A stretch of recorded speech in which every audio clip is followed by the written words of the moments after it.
Ben hayatımda böyle Nişantaşı'ndaki bu City'nin alışveriş merkezindeki otopark gibi otopark görmedim. Hep beraber inelim. Bak kaç şey ineceğiz biz buradan. Bir de 10 kat.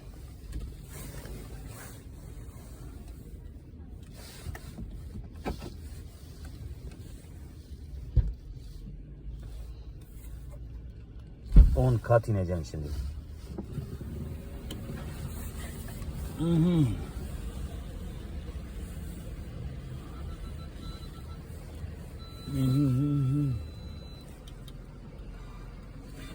Evet. Kartımızı aldık. Şöyle bir gidelim bakalım. Çok dar, sanki şeye gidiyoruz. Sanki nasıl söyleyeyim, yani farklı bir şey yani. Tam 10 kat iniyoruz. Bir de dar yani. Vallahi dar.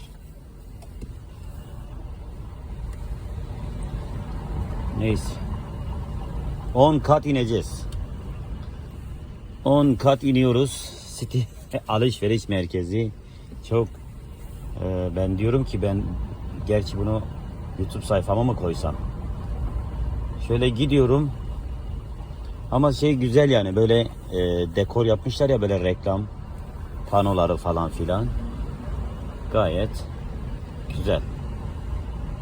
Değil mi arkadaşlar? Şöyle gidiyoruz. O çok uzun ya ama ya. Tabii ki. Aha.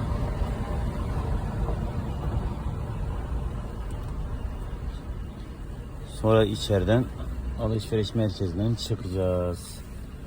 Daha kaç katır iniyorum?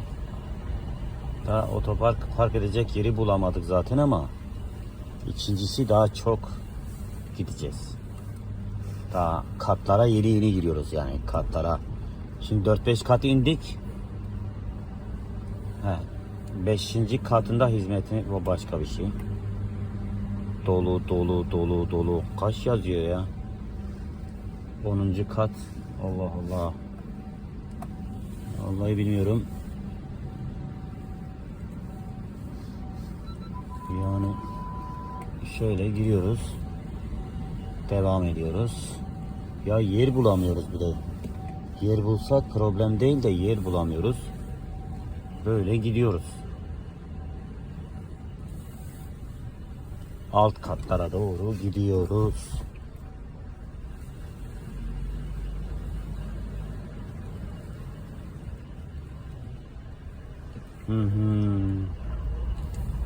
Biraz geniş adım sanki.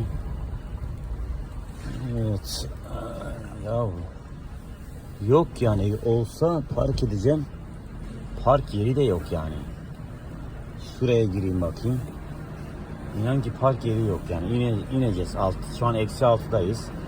Gördüğünüz gibi -6 yazıyor. Hala devam ediyoruz. Trafik mi var burada?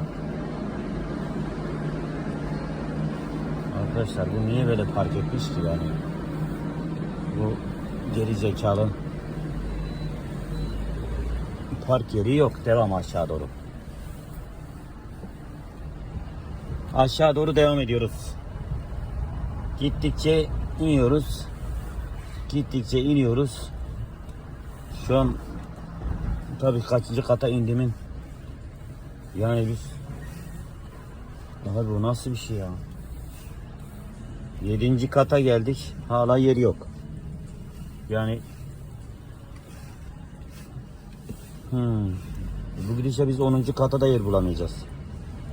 Bu kafayla biz 10. kata da yer bulamayız. Aha. Ey. 8. kata mı geldik? Ha, burada bir yer var, adam park etti. Onun da yeri güzel. Ben bunun yanı sanki boş, ben de oraya park edeyim. Arkadaşlar ben de 8. katta yer buldum, buraya park edeceğim. Öyle yapacağım. Aynen öyle yapacağım. Tamam.